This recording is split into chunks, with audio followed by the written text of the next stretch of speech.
Hi అండి, కృష్ణాష్టమికి శుభాకాంక్షలు అండి అందరికీ.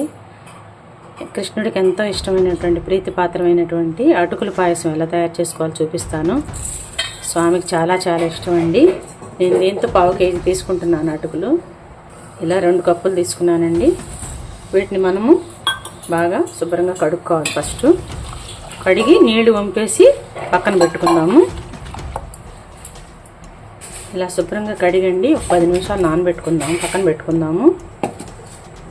అలాగేనండి దద్దోజనం కూడా ఇంత క్వాంటిటీలో నేను పోసి కడిగి విడిగా పెట్టుకుంటున్నాను. ఇవి 2 కూడా ప్రసాదాలు చేసుకుందాం ఈరోజు. స్వామికి చాలా చాలా ఇష్టమైన ప్రసాదాలు ఇవి కూడా కడిగి పక్కన పెట్టుకుందాము. అలాగే కొంచెం ఇన్ని కొబ్బరి ముక్కలు కూడా మిక్సీ వేసి ఉంచుకొని ఇది కూడా కలిపేద్దాము పాయసంలో. ఇవ్వండి ఇలా మిక్సీ వేసి పక్కన పెట్టేసుకుందాం. ఇది కూడా రెడీగా. ఒక మందపాటి బాండి 1/2 లీటర్ పాలు పోసి కొంచెం వాటర్ పోద్దాము. ఇవి బాగా చిక్కటి పాలు. అన్నీ ఉడికొచ్చేటప్పటికి మనకి థిక్నెస్ వచ్చేస్తుంది కాబట్టి కొంచెం వాటర్ పోస్తున్నాను. ఇవి చక్కగా గోల్డెన్ కలర్ వచ్చేటట్టుగా వేయించు. జీడిపప్పు వేగిపోయాయండి. అలాగే ఇలా అన్నీ కూడా వేయించి పక్కన పెట్టేసుకుందామండి. కప్పులకు కాను ఇంత బెల్లం పడుతుంది. ఈ బెల్లానికి కొంచెం ఒక 1/2 కప్పు వాటర్ పోసి కరగబెట్టి పెడితే చాలండి. ఎక్కువసేపు ఏం మనకు పాకం రావసరం లేదు. పాయసంలోకి పాలు కాగిపోయాయండి. ఇంకా మనం ఈ అటుకులు వేసేసుకుందాం. దీంట్లో చక్కగా లేకపోతే ఉడకవు. నేను చక్కగా ఇట్లా కొంచెం కలిదిప్పుకుందాము. అటుకులు ఒక 2-3 మినిట్స్ ఉడకనిద్దామండి.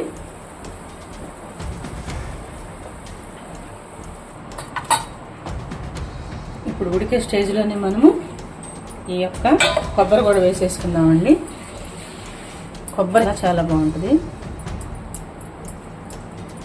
ఇది కూడా మనం కొంచెం సేపు ఉడకనిద్దాము అన్నీ కలిపి.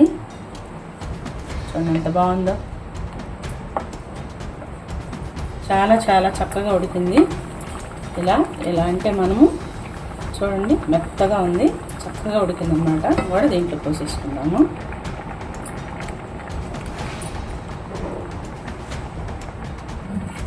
ఒకవేళ మీకు విరుగుతుందని డౌట్ ఉంటే ఆరిన తర్వాత అయినా పోసుకోవచ్చండి.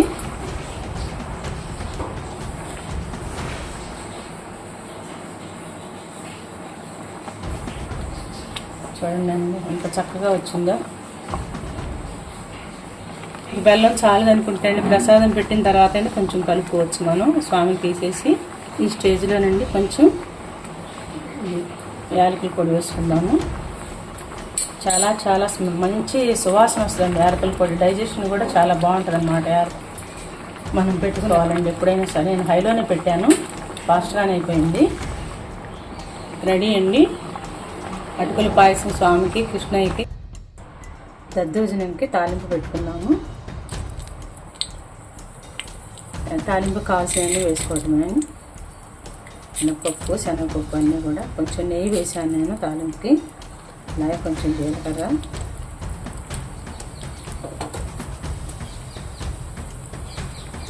కొంచెమే కాబట్టి ఎక్కువ మిరియాలు పట్టవు. మిరియాలు బాగా ఎర్రగా వేగనిద్దాము. కొంత కరివేపాకు వేసుకుందాము. అలాగే కొంచెం అల్లం ముక్కలు, కొంచెం ఒక పచ్చిమిరపకాయ సరిపోతుందండి. విడిగా వేసుకొని చేసుకున్నాము.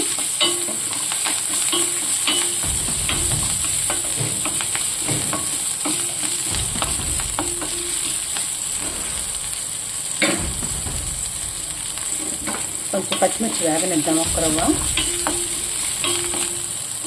అలాగే కొత్తిమీర కూడా వేసేసుకున్నాం. వేగిపోయిన తర్వాత దీంట్లో అటుకులు కూడా నానబెట్టిన అటుకులు వేసేసుకుందాము. ఎలాగో నెయ్యే కాబట్టి కొంచెం 1 minute to 2 minutes అట్లా కొంచెం ఆ నెయ్యిలోనే మనం తిప్పితే చాలా బాగుంటుంది.